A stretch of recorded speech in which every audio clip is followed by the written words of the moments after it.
Okay, so problem number 4 is another greatest integer function problem. This one's a little bit easier than number 3 because the minus 2 is on the outside. We did something like this in class already.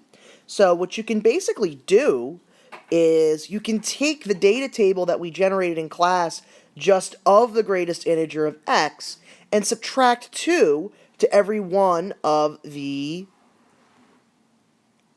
y values. So if you remember, we said from negative 3 is less than or equal to x, which is less than 2. We said the greatest integer for that was going to be negative 3. Well, if you subtract 2 from that value, now you get negative 5. So from negative 3 to negative 2 on the graph, we can graph y equals negative 5. Remember, we have a closed dot at negative 3, and then the step goes across to negative 2. That's actually negative 1 there. This is negative 2.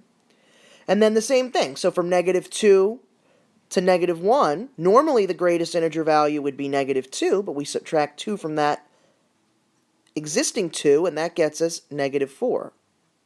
And we can continue this step and this pattern all the way up until we run out of graphing room.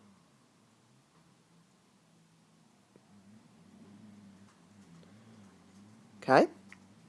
As far as the domain and range, this follows the exact same domain and range as all of my others.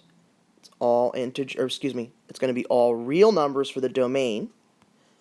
And then for the range, it's going to be all integers.